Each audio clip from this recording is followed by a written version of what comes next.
Deus Pai de infinita misericórdia e bondade, Jesus querido amigo mestre, agradecidos mais uma vez pela oportunidade do encontro, pedimos nesse momento, mais uma vez, o auxílio do alto dos trabalhadores desta casa na espiritualidade, que aqui sempre estão presentes, para que a nossa irmã Sueli possa ser bem intuída pelos nossos irmãos do plano espiritual e que nós outros assim possamos aprender os ensinamentos que nos serão passados. Agradecidos mais uma vez, que assim seja, Mestre Jesus, em seu nome e em nome de Deus Todo-Poderoso. Que assim seja. Sueli falando então que morrer não dói.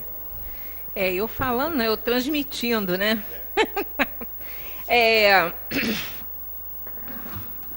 Nós estamos entrando nessa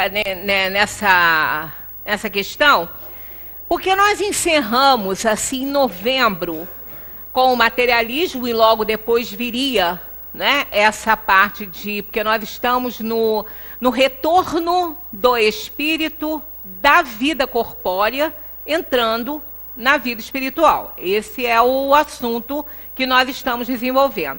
Então, na última terça-feira, se eu não me engano, se foi na última, acho que foi, de novembro, nós entramos na questão da alma e do espírito, né, que a alma se torna espírito quando retorna, quando ela sai da matéria, né, do corpo, e depois viria essa questão de separação do corpo, né, e da alma pela morte. Aí nós optamos em dezembro por fazer algumas reuniões, aliás, todas as de terça-feira, com assuntos, né, mais natalinos, que tocam muito o coração, para aproveitar as vibrações do mês de dezembro, que os espíritos dizem que é muito boa, e eles têm mais acesso a nós nessa época. Então optamos por isso, e recomeçamos aqui em janeiro o nosso estudo sistematizado de O Livro dos Espíritos, né? Aí, quando eu vi o tema, eu falei, nossa, mas que tema pesado para começar janeiro, né? Aí fiquei pensando, eu falei assim, pesado nada, muito bom porque todos nós estamos aqui ainda encarando essa vida aí, Deus ainda nos permite encarnados aqui neste mundo, e falar sobre vida em janeiro é muito importante. Mas não é morte? É. O que está mais próximo da morte? É a vida. E o que está mais próximo da vida? É a morte. É a única certeza que a gente tem. Então, é interessante porque a abordagem dos espíritos nos acalma muito nessa questão aí. Então, nós vamos chegar perto, né, dessa compreensão. Eu digo chegar perto porque compreender mesmo, a gente ainda está um pouquinho longe de compreender essa doutrina maravilhosa. A gente vai aprendendo alguma coisinha, vai tentando colocar em prática, mas nem sempre a gente consegue por causa da nossa inferioridade ainda. Então, quando eu digo nós estamos aqui passando a doutrina espírita, né?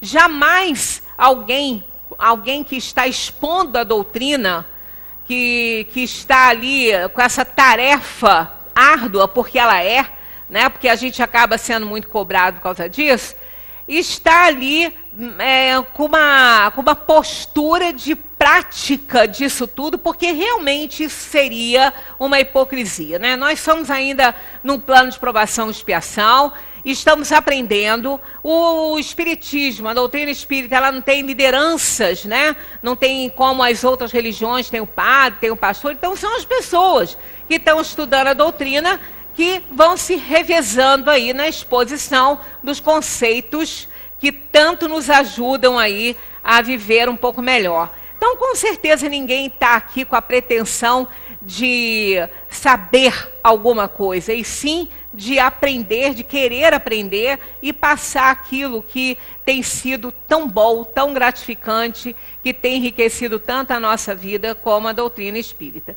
Então, quando a gente diz que morrer não dói, aliás, os espíritos dizem, não poderia doer, porque Deus jamais nos obrigaria a passar por coisas que iriam nos causar sofrimento.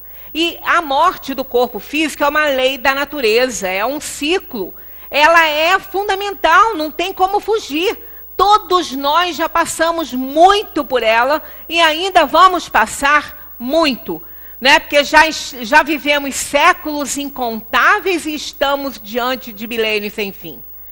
E nós ainda vamos encarar muitas personalidades em planos de provação e expiação, para a gente ir evoluindo, merecer um plano um pouquinho melhor, como a Terra, né, está caminhando para um plano regenerador. Então, se a morte fosse doer, Deus não seria justo, porque se é algo que a gente tem que viver, que a gente tem que vivenciar e tem que passar, então Ele não estaria sendo justo nos obrigar a algo que vai nos causar dor. Nada que Deus instituiu para nós nos causa dor. Absolutamente nada. Porque a dor, ela é consequência do mau uso do livre-arbítrio. E Ele só nos deu o livre-arbítrio. O uso é por nossa conta, né? Então é por nossa conta e risco. Então nada, se nós formos fazer uma avaliação, todas as nossas dores e sofrimentos e angústias, tudo isso é um retorno de uma ação. Porque quando a gente vai praticar uma ação, ela já traz a sua consequência. E a gente tem condições de saber disso. A gente sabe, a gente só não quer perceber, a gente só não quer dizer para si mesmo que sabe. Mas quando vem a dor, a gente, no nosso íntimo, a gente sabe, falar assim, isso aí estava previsto. Era tragédia anunciada, né? Então, nesse caso, a morte em si não pode doer, porque se doesse, não estaria dentro da justiça divina, já que Ele nos impõe isso. A morte é uma imposição, ela não é uma escolha nossa. Embora, se fosse, né?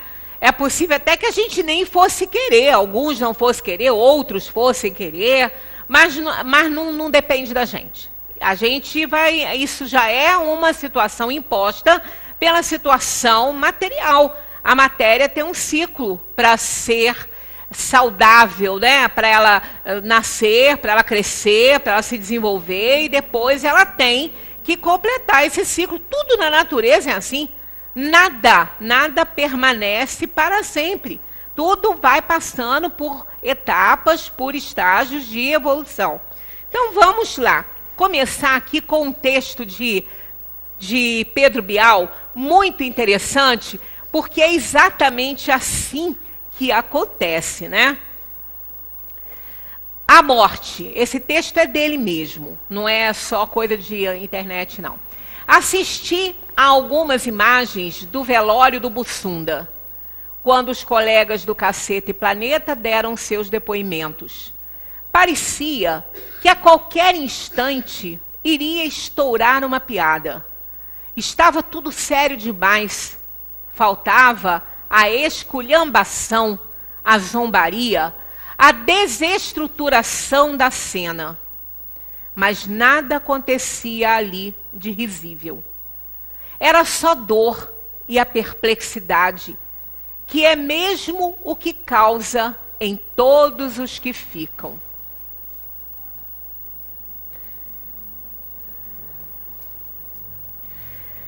A verdade é que não havia nada a acrescentar no roteiro. A morte por si só é uma piada pronta. Morte é ridículo. Você combinou de jantar com a namorada, está em pleno tratamento dentário. Tem planos para a semana que vem? Precisa autenticar um documento em cartório? Colocar gasolina no carro e no meio da tarde morre. Como assim? E os e-mails que você ainda não abriu? O livro que ficou pela metade? O telefonema que você prometeu dar à tardinha para um cliente? Não sei de onde tiraram esta ideia. Morrer. A troco de quê? Você passou mais de 10 anos da sua vida dentro de um colégio estudando fórmulas químicas que não serviram para nada. Mas se manteve lá, fez as provas, foi em frente. Praticou muita educação física, quase perdeu o fôlego, mas não desistiu. Passou madrugadas sem dormir para estudar para o vestibular, mesmo sem ter certeza do que gostaria de fazer da vida, cheio de dúvidas quanto à profissão escolhida. Mas era hora de decidir. Então decidiu. E mais uma vez foi em frente. De uma hora para outra, tudo isso termina. Numa colisão na freeway, numa artéria entupida, num disparo feito por um delinquente que gostou do seu tênis. Qual é? Morrer é um xiste. Obriga você a sair do melhor da festa, sem se despedir de ninguém, sem ter dançado com a garota mais linda, sem ter tido tempo de ouvir outra vez a sua música preferida.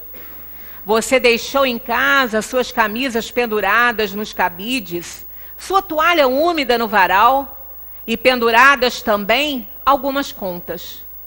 Os outros vão ser obrigados a arrumar suas tralhas, a mexer nas suas gavetas, a apagar as pistas que você deixou durante uma vida inteira. Logo você que dizia, das minhas coisas, cuido eu. Que pegadinha macabra. Você vai sem tomar café e talvez não almoce. Caminha por uma rua e talvez não chegue na próxima esquina. Começa a falar e talvez não conclua o que pretende dizer. Não faz exames médicos, fuma 2 maços por dia, bebe de tudo, curte costelas gordas e mulheres magras e morre num sábado de manhã. Se faz check-up regulares e não tem vícios, morre do mesmo jeito. Isso é para ser levado a sério? Tendo mais de 100 anos de idade, vá lá. O sono eterno pode ser bem-vindo. Já não há muito mesmo a fazer, o corpo não acompanha a mente, e a mente também já rateia, sem falar que há quase nada guardado nas gavetas. Ok, hora de descansar em paz. Mas antes de viver tudo, morrer cedo é uma transgressão. Desfaz a ordem natural das coisas. Morrer é um exagero. E como se sabe, o exagero é a matéria-prima das piadas. Só que esta não tem graça. Por isso, viva tudo o que há para viver. Não se apegue às coisas pequenas e inúteis da vida. Perdoe sempre. Isso aqui é o recadinho para 2020, né? Muito bom para começar o ano. Não falei que era bom para começar o ano? Olha aí, é isso, é assim. É simples assim. Né? Eu tenho uma conhecida que ela não partiu, mas ela estava tomando um cafezinho, levantou-se para ir ao toalete. Não chegou lá. Caiu ali e se não fosse socorrida a tempo, ela teria partido sim. Ela ficou com algumas sequelas porque ela teve um aneurisma que explodiu. Então, a gente não sabe o nosso momento. A gente não sabe quando nós vamos partir. Ué, mas não escolhemos? Escolhemos. Mas como a gente já falou aqui em outras ocasiões, não é um momento, a gente não sabe a hora certa. Tem uma hora certa, que é aquela hora que Deus determinou, mas a gente não sabe. A gente sabe o tempo, o período, mas a gente não sabe a hora certa. Então, quando entra naquele período, que seria o último ali da nossa vida, a gente começa a ter algumas claridades, algumas pessoas, alguns pressentimentos. Isso é normal, né? O próprio anjo da guarda vai nos preparando, mas a hora exata mesmo a gente não sabe. Eu tenho outro texto belíssimo de Victor Hugo, que tem uma visão também sobre a questão da morte. E a gente seria para ser lido lá no finalzinho, quando termina essa questão aí do Livro dos Espíritos para entrar na reencarnação.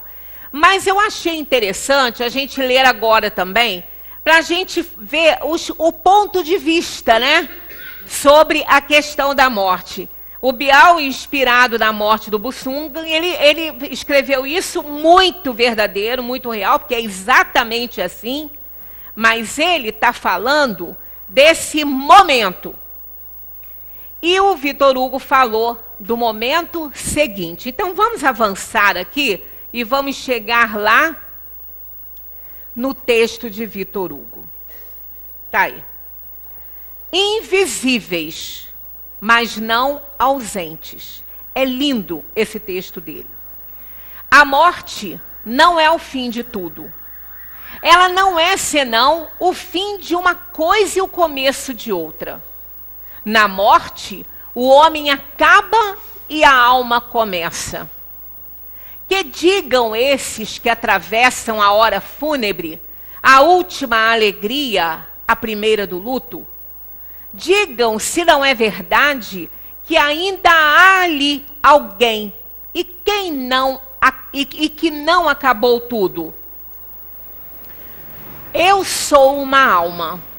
Bem sinto que o que darei ao túmulo não é o meu eu, o meu ser.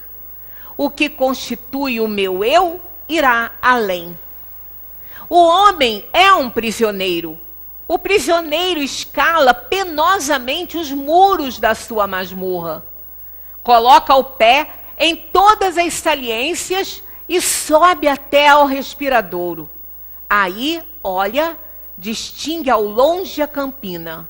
Aspira o ar, vê a luz. Assim é o homem. O prisioneiro não duvida que encontrará a claridade do dia, a liberdade. Como pode o homem duvidar se vai encontrar a eternidade à sua saída? Por que não possuirá ele um corpo sutil, etéreo, de que o nosso corpo humano não pode ser senão um esboço grosseiro? A alma tem sede do absoluto e o absoluto não é deste mundo. É por demais pesado para essa terra. O mundo luminoso é o mundo invisível.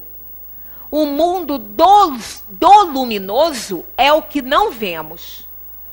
Os nossos olhos carnais só veem à noite. A morte é uma mudança de vestimenta. A alma que estava vestida de sombra vai ser vestida de luz. Na morte, o homem fica sendo imortal. A vida é o poder que tem o corpo de manter a alma sobre a terra pelo peso que faz dela. A morte é uma continuação para além das sombras. Estende-se o brilho da eternidade. As almas passam de uma esfera para outra, tornando-se cada vez mais luz. Aproximam-se cada vez mais e mais de Deus. O ponto de reunião é no infinito. Aquele que dorme e desperta, desperta e vê que é homem. Aquele que é vivo e morre, desperta e vê que é espírito. Lindíssimo, né? Eu acho que sobre a morte eu nunca tinha lido algo tão profundo e tão bonito e tão verdadeiro, né? Victor Hugo foi uma inteligência, um gênio, né? No velório de Victor Hugo, no cortejo de Victor Hugo, 2 milhões de pessoas acompanharam o cortejo de Victor Hugo.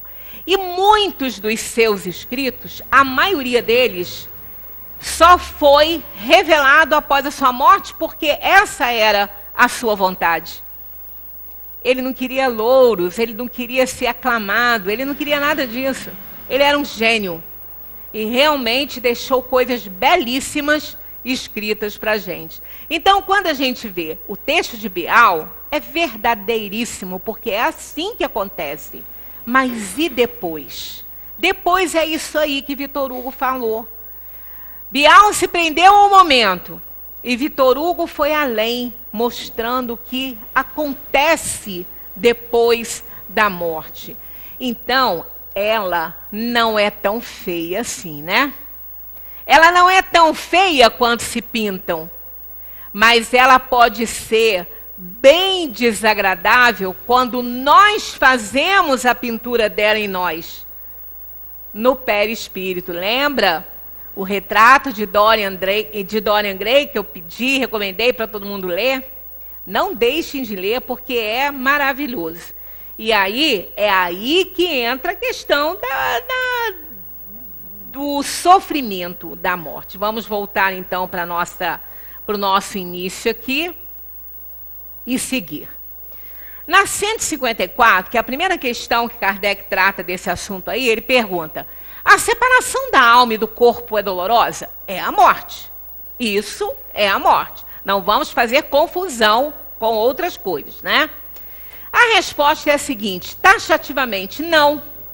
Olha só, não. Não podia ser, senão seria uma injustiça divina, porque todo mundo tem que passar por isso, por imposição divina. O corpo, frequentemente, sofre mais durante a vida que no momento da morte. Neste, a alma nada sente. Os sofrimentos que às vezes se provam no momento da morte são um prazer para o espírito que vê chegar o fim do seu exílio. Eu até constatei isso mês passado com o falecimento de um parente. E ele passou muito bem a vida toda, viveu muito bem, muitos anos, estava já muito idoso, mas nunca teve nada e tudo. Mas adoeceu rapidamente assim, e no seu último dia de vida foi o pior deles. Até então ele estava muito bem. Conversava, estava no hospital, mas estava muito bem, batia papo. Depois começou a ter um pouquinho de dificuldade para respirar e tudo, uma canseirinha, e quando eu cheguei eu vi ele estava bem ruinzinho, estava com muita dificuldade. E aí a gente olhava para os olhos, ele uns olhos muito bonitos, azuis, mas ele já não estava ali, sabe? Ele parecia que já não estava ali, mas ele estava, porque ele estava lúcido. Mas os olhos já não tinham aquele brilho. Aí quando ele conseguiu falar alguma coisa para a esposa, ele falou: eu preciso ir, eu quero ir. Então é aquela situação que a alma, né, vê aquele sofrimento ali como um prazer para ele passar, para ele sair desse ciclo, porque já é o momento. Né? Então a pessoa que chega nesse estágio assim e que parte dessa maneira, podemos chamar a morte de linda. Realmente é bonita, porque o sofrimento foi um dia. Graças a gente fala graças a Deus, mas Deus é que comanda, Ele está no controle de tudo. Mas graças também ao que nós fazemos da nossa vida, graças aos nossos esforços. Muito bem que às vezes a gente faz muitos esforços e não consegue. Mas aí, por quê? São resgates que temos que fazer por erros que nós cometemos e não uma vontade aleatória de Deus, que isso também não seria justo para ninguém, né? Então, continuando. Comentário de Kardec. Na morte natural, que se verifica pelo esgotamento da vitalidade orgânica, em consequência da idade, o homem deixa a vida sem o perceber. É uma lâmpada que se apaga por falta de energia. Que dor pode haver aqui? Nenhuma. Ah, mas isso quando, né, deixa a vida por um esgotamento orgânico e não pelas doenças. O que são as doenças? Resgates de erros passados ou atuais. Fizemos aqui uma abordagem há pouco tempo sobre doença. Sou doente porque tenho doença ou tenho doença porque sou doente? Chegamos à conclusão que tenho doença porque sou doente. tenho inferioridades, temos paixões desenfreadas, incontroladas por mim, que geram excessos de todo lado, que desorganizam o meu sistema orgânico e que vão, como consequência, gerar doenças. Então, se a gente sofre com uma doença e morre com dores pela doença, isso não é natural. O natural seria morrer por falência total dos órgãos, por envelhecimento natural. Não sentiríamos dor nenhuma. Então não é a morte que dói. É o que nós fazemos da nossa vida que nos leva a ter uma morte dolorida. Aí não vamos culpar o fenômeno. Por isso que, além de afirmar, porque estou passando o que Kardec nos passa e o que é lógico pela justiça divina, eu também entendo dessa forma e tenho essa convicção. As minhas dores, ninguém tem culpa. São resultado dos meus excessos, das minhas negligências e imprudências, desprezo com a saúde. Então, ninguém tem culpa disso, como diz Mário Quintana. O pior de tudo é que ninguém tem culpa da nossa dor e do nosso sofrimento, só nós. Então, quando a Kardec comenta isso aí, é assim que deveria ser. Como uma chama que apaga, né? Que se vai naturalmente. E isso não dói. Como se opera a separação da alma e do corpo? Desligando-se os liames que a retinham, ela se desprende. Os liames, nós aprendemos aqui, que estão nos fluidos do perispírito, que prende a alma ao corpo físico, né? Então, quando não existe mais a possibilidade daquele aglomerado fluídico, né? Daquela corrente eletromagnética que compõe o perispírito, que é o elemento de ligação entre o espírito e a matéria. Esse aglomerado fluídico, ele aciona os nervos do corpo físico, os filamentos nervosos do corpo físico. Então, quando ele se retira, quando morre o corpo, ele não tem mais como acionar esses filamentos nervosos, o corpo vai morrer e ele vai se retirar. Não vamos achar que é simples assim, porque isso é o fenômeno da morte física. Mas existe a imantação espiritual com o corpo, que é o que dói. Mas essa imantação não é natural. Ela é provocada pelo apego que temos às coisas deste mundo.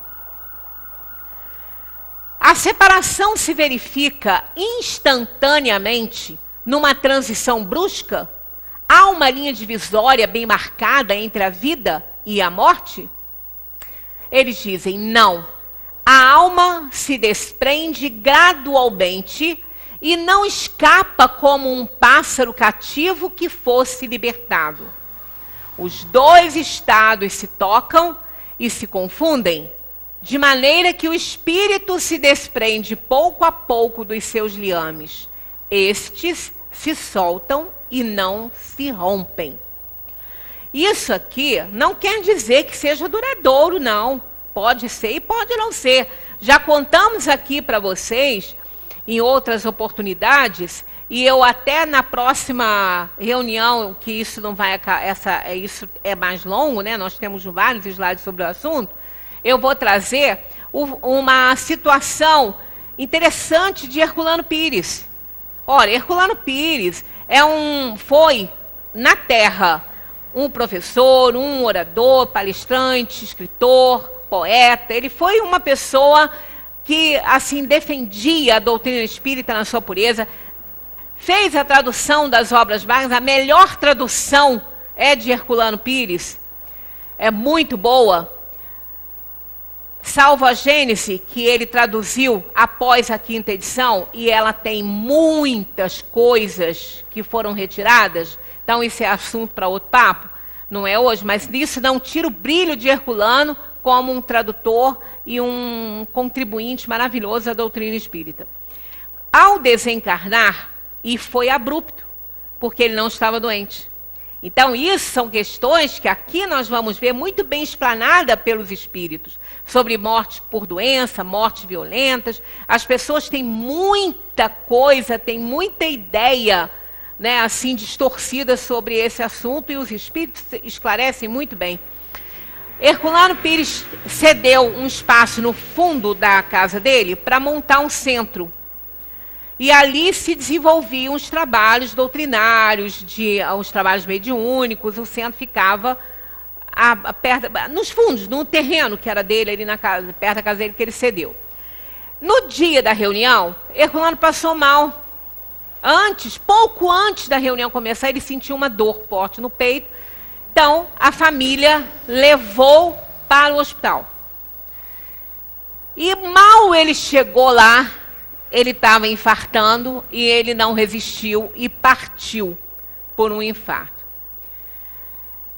A família não comunicou a ninguém para que os trabalhos no centro continuassem na sua rotina, no seu desenvolvimento normal, e a notícia seria dada após o término da reunião.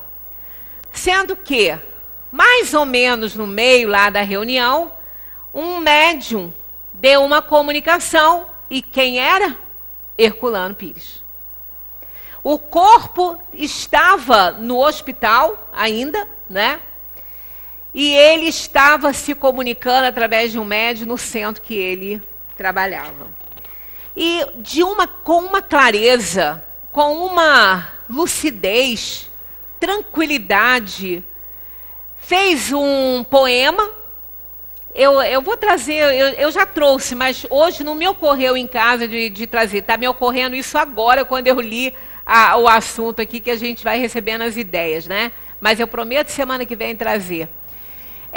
Então ele fala sobre tudo, né? E faz um agradecimento muito grande à sua esposa, que foi uma grande parceira dele na vida, nos trabalhos, na doutrina. A filha dele. E depois ele termina dizendo que menos choro e mais café. E que ele teria que voltar ao corpo, já sem vida, para que os trabalhos de desligamento continuassem. Olha que coisa maravilhosa isso. Quem diz que morrer dói? Né? Então ele precisava de voltar, porque os espíritos estavam fazendo o processo de desligamento. Ele ainda estava ligado ao corpo. Não que o corpo ainda tivesse vida, não tinha. Mas ele não é instantâneo quanto a gente imagina. Há um trabalho que os espíritos fazem para esse desligamento por merecimento daquele que está partindo. Porque, caso contrário, isso pode não acontecer. E o desligamento ser mais doloroso um pouquinho, por conta do não merecimento daquela alma que está partindo ali em receber um auxílio, né, para esse trabalho. Então é exatamente assim, ó, gradualmente. Ele teve que voltar para que gradualmente o trabalho continuasse e ele então entregasse o seu corpo para o laboratório da natureza. Comentário de Kardec. Durante a vida, o espírito está ligado ao corpo pelo seu envoltório material ou perispírito. A morte é apenas a destruição do corpo. E destruição que a gente entende como transformação, né? Que não deixa de ser corpo. Destruição no sentido de deixar de ser um corpo, vai se tornar nos elementos novamente, né? A morte é apenas a destruição do corpo e não desse envoltório que se separa do corpo quando cessa a vida orgânica. A observação prova que no instante da morte, o desprendimento do espírito não se completa subitamente. Ele se opera gradualmente, com lentidão, variável segundo os indivíduos. Então é aquela questão, né? A morte do corpo não significa o desprendimento total ainda. Isso vai depender de uma série de fatores. Agora, Tem uma outra pergunta aqui que quando chegar lá nós vamos ver, que parece que ela contradiz essa fala de Kardec. Mas não, quer dizer, a resposta, né? Parece que contradiz a essa, mas não contradiz. A outra fala se acontece simultaneamente, não é instantaneamente. Tá? O advérbio é outro. E quando a gente lê, a gente coloca um pelo outro e não está certo, porque a interpretação é diferente, mas a gente vai chegar lá para isso, né? Para uns, é bastante rápido. E pode dizer-se que o momento da morte é também o da libertação, que se verifica logo após. Tá vendo? Para uns é rapidíssimo, como para ele, Herculano. Ah, mas Herculano foi um homem do mundo. Casou, teve seus filhos, viveu, trabalhou, foi professor, escreveu, viveu no mundo. Sob todas as influências do mundo, como todos nós. Não era um santo, estava encarnado em plano de provação e expiação, não era um santinho, mas estava obedecendo à lei, estava vivendo de acordo com a lei. Então é isso, Deus sabe dos nossos limites, os espíritos sabem das nossas inferioridades, mas sabem também do pouco ou do muito esforço que possamos fazer para poder nos libertar das inferioridades. Então sabe, as nossas intenções veem, as nossas intenções leem o nosso coração, sabem quem somos. Então não vão deixar que a gente sofra o que nós não tivermos mais que sofrer. A gente tem que ter convicção disso. Fazer a nossa parte é só o que a gente precisa. Porque o que não está no nosso controle, eles vão fazer. Não tenhamos dúvidas. Então, para uns é bastante rápido esse desligamento. Pode dizer-se que o momento da morte é também o da libertação, que se verifica logo após. Noutros, porém, sobretudo naqueles cuja vida foi toda material e sensual, o desprendimento é muito mais demorado e dura, às vezes, alguns dias, semanas, e olha aqui, até mesmo meses. Até mesmo meses. Para fazer esse desprendimento. Então, a gente vê que isso depende somente de nós. Isso não depende de Deus. É o apego que a gente tem ao corpo físico. A vida que a gente está levando. É o que a gente faz aqui, né? O que não implica a existência no corpo de nenhuma vitalidade, nem a possibilidade de retorno à vida, mas a simples persistência de uma afinidade entre o corpo e o espírito. É só afinidade, não tem sensação nenhuma, tá? A afinidade que está sempre na razão da preponderância que, durante a vida, o espírito deu à matéria. Então, é o apego, né? É a imantação exagerada, é a simbiose exagerada com o corpo que as almas desenvolvem nessa vida. E é isso que provoca a dificuldade do desligamento. E é isso que dói. Não é a morte, não é o fenômeno, é esse apego. É esse apego, esse desprendimento prolongado que dói.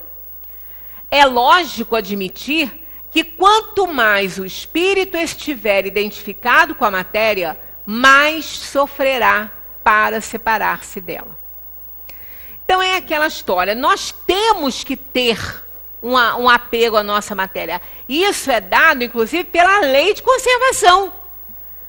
Porque se nós não tivéssemos essa lei de conservação atuando em nós, o que aconteceria? Nós teríamos muito mais suicídios do que a gente tem. E olha que temos muitos mesmo. Eu já dei os dados aqui e tem muitos.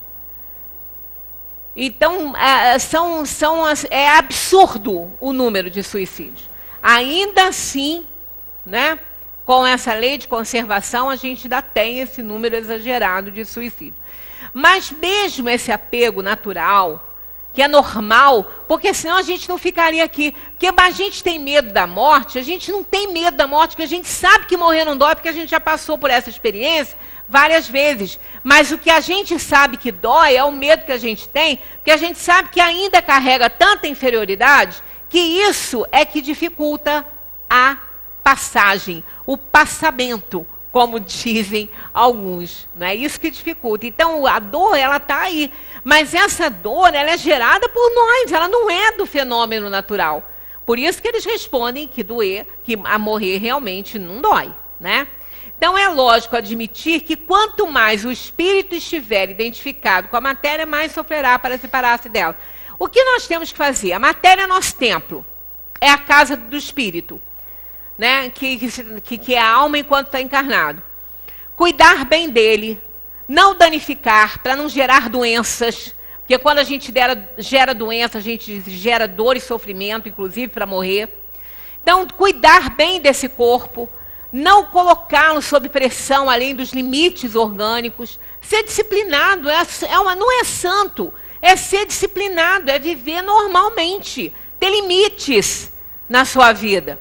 Ter limites para se alimentar, ter limites para trabalhar, ter limites para descansar. Limite é a palavra da hora para a gente. Quem tem esses limites, quem conhece os seus limites, sofre menos. Porque quem tem disciplina não passa mal do estômago, não enche demais a barriga, porque já conhece seus limites, ele vai parar, não vai passar mal, não vai precisar de tomar antiácido, não vai precisar de tomar nada. Ele vai desenvolver as doenças kármicas que ele trouxe de disciplinas anteriores, mas atuais não. Então, aquele que consegue se disciplinar, ele mantém uma vida equilibrada, uma vida normal, sem grandes problemas. Então, ele não sente dor. Aí a dor é gerada pela sua inferioridade, né? Por outro lado, a atividade intelectual e moral e a elevação dos pensamentos operam um começo de desprendimento, mesmo durante a vida corpórea. E quando a morte chega, é quase instantânea. Quer dizer, a gente está no corpo, a gente tem que ter conforto, a gente quer estar tudo direitinho, está tudo bem, cuidar, mas não precisa exagerar, se apegar. Então, está falando aqui, ó, atividade intelectual e moral, não é só material, né? E a elevação dos pensamentos, a gente elevar a nossa sintonia, olhar esse universo maravilhoso, esse céu maravilhoso, tudo é lindo na natureza.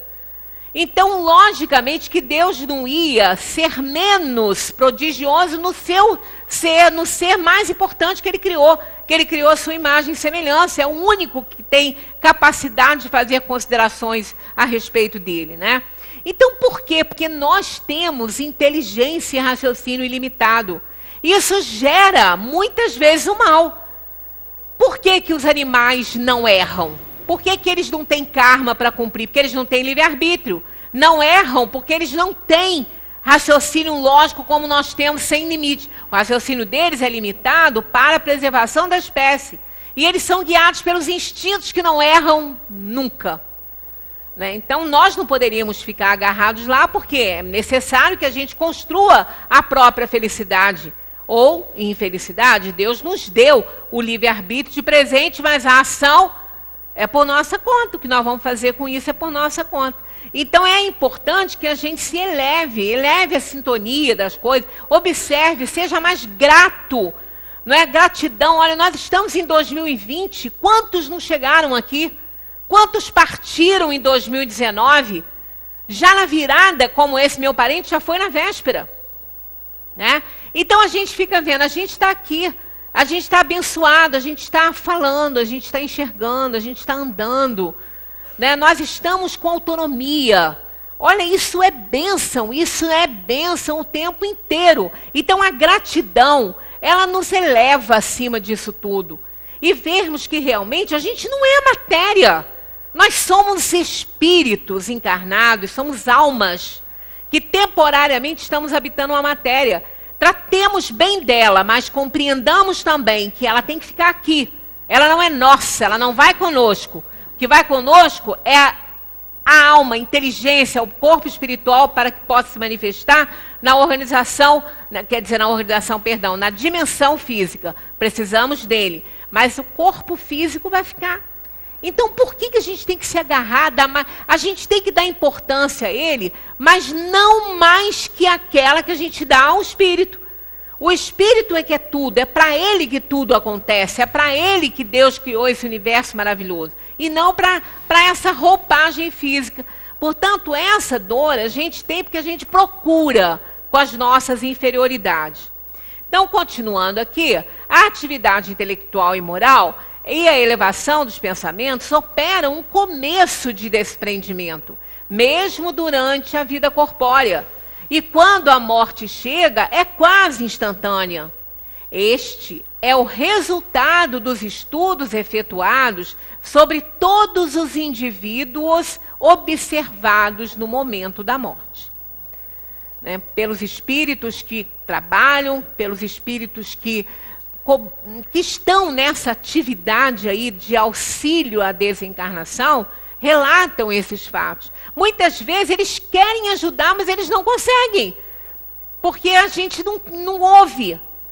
Nunca nós estaremos abandonados ou sozinhos, mas a gente tem que ouvir, a gente tem que dar ouvidos a eles.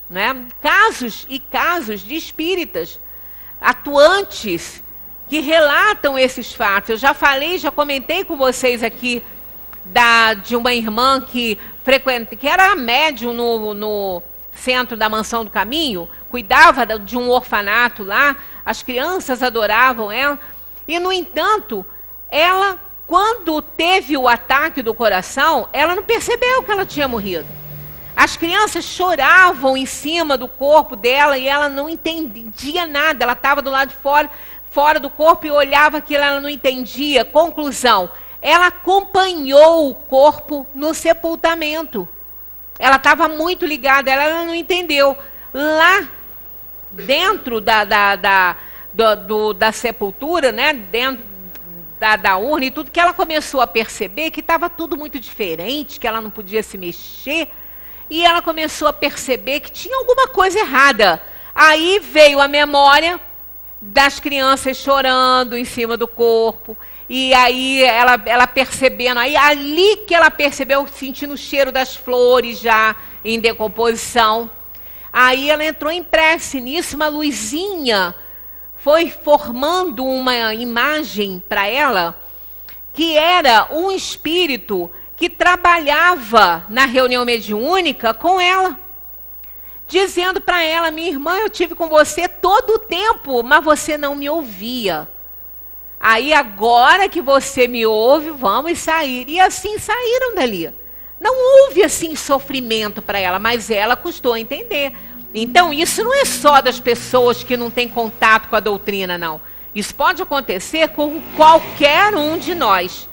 Então as observações que os espíritos fazem nos revelam essas coisas, Essas observações provam ainda que a afinidade que persiste em alguns indivíduos entre a alma e o corpo é às vezes muito penosa, porque o espírito pode experimentar o horror da decomposição.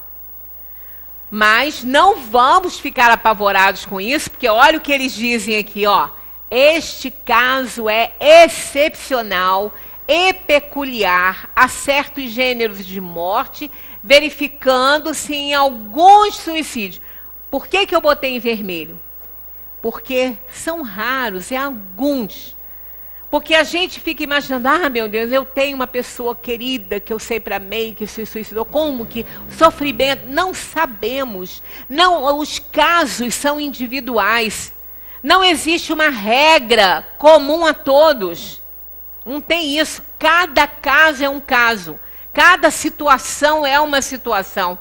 Por isso que é difícil para a gente imaginar. Às vezes as pessoas perguntam, como que você acha que o meu parente está? Ele se suicidou. Nós não podemos, nós não temos base para dizer nada sobre isso. Não é que a gente não queira, não podemos, não temos conhecimento para isso, que cada caso é um caso, que cada ação é provocada por uma força externa ou interna que a gente não conhece. E essas causas, esses motivos, carregam suas atenuantes. Então a gente não consegue prever como que vai estar. Então, em alguns casos, em casos de muito apego, isso pode acontecer, mas como eles estão falando aqui, ó, caso excepcional e peculiar a certos gêneros de morte. Inclusive esse, ou então outros, né, muito abruptos, e também o mais importante de tudo está relacionado à evolução dessa alma, a compreensão dela. Porque mesmo um suicida não quer dizer que ele não seja evoluído. Por um momento de desespero, por uma doença, depressões que levam as pessoas a isso, a gente sabe, fugiram pela porta errada. Isso não quer dizer que seja uma pessoa com pouca evolução, não. Pode ele compreender rapidamente e vai lamentar o que fez. E a causa que o levou a fazer isso vai também atenuar. E não quer dizer que ele vai ficar lá naquela situação. Isso não é regra. São casos excepcionais, são casos raros.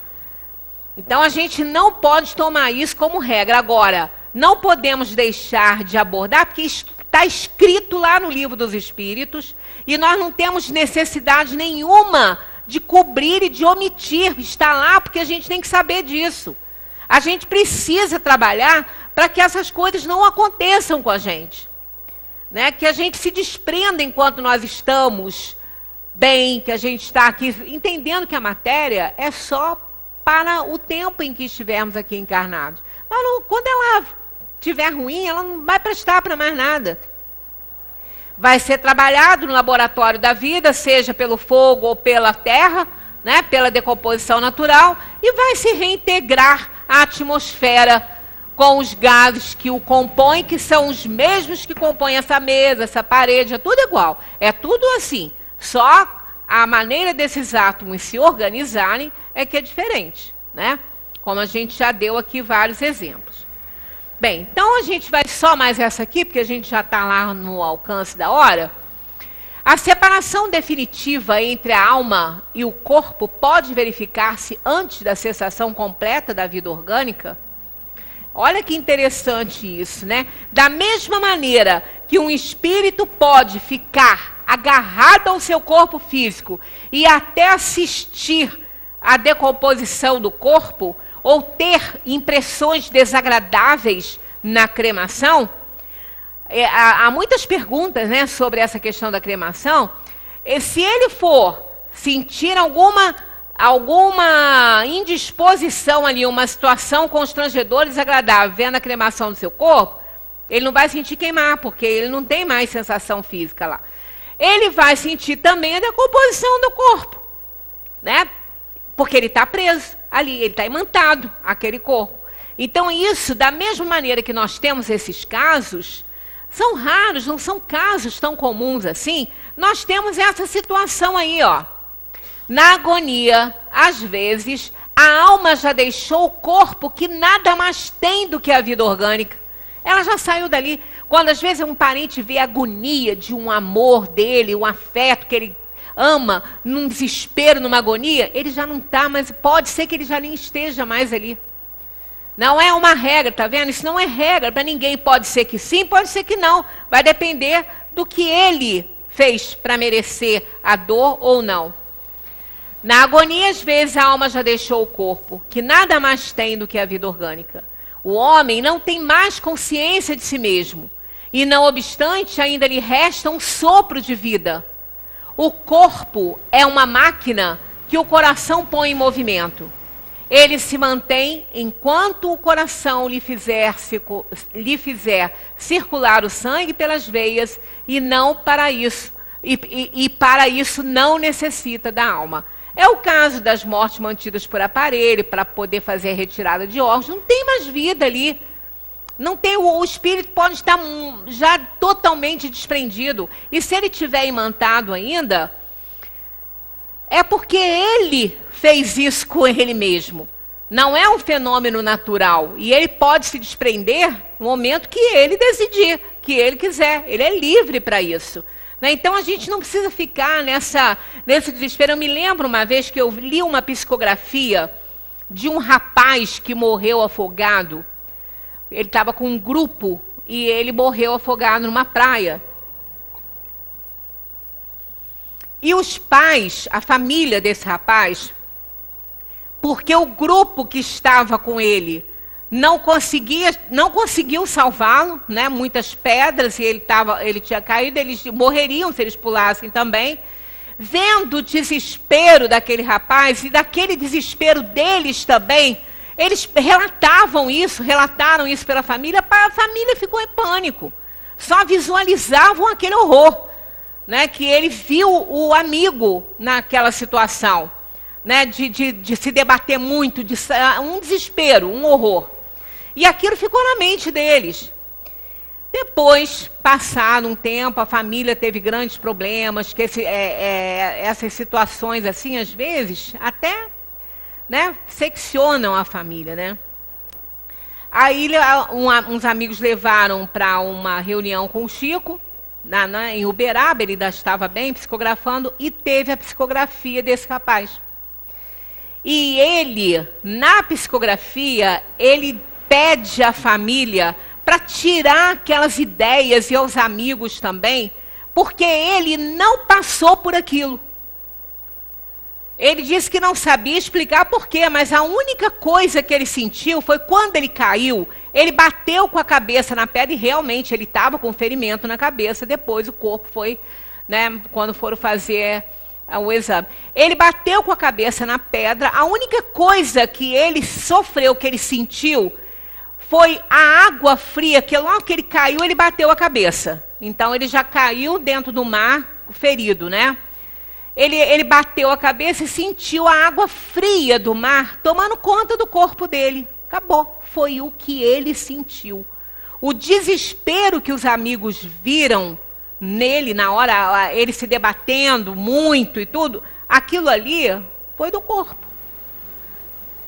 Talvez, não sei, instinto, não sei o que aconteceu ali, porque ele não passou por aquilo. Ele falou que não sentiu nada, que não sofreu aquele afogamento, nada disso. Ele não teve essa sensação. E que todos ficassem muito tranquilos, porque ele estava muito bem e não havia sofrido aquilo que eles achavam que ele tinha sofrido. Então, esse foi um caso. Ele foi retirado na agonia, no momento em que ele bateu a cabeça, ele não tinha que passar por aquela situação. E os reflexos do próprio corpo, dos músculos, que às vezes há movimentos que não são causados pelo espírito. E pela própria parte física, né, que foi o que aconteceu com ele ali. E, no entanto, ele não sofreu nada disso, ele foi retirado antes. E aí a gente vê, tanto pode ficar para sofrer depois, quanto pode ser retirado antes e não passar. Por isso é que a gente não tem que se fixar em nada disso. Cada um vai passar pelo que tiver que passar. E o trabalho nosso é de fazer por onde, de evitar toda dor e sofrimento com o bom uso do livre-arbítrio. Muita paz para todos. Vamos continuar na nossa tarefa semana que vem com essa questão aí 157, né? Se no momento da morte a alma tem às vezes a aspiração e o êxtase de ver para onde que ela vai. Isso os casos estão aí mostrando que é possível. Então, muita paz para todos. Até semana que vem, né? Encarnados, se Deus permitir, e desencarnados, porque somos imortais, podemos vir de qualquer maneira ao centro, encarnados ou não.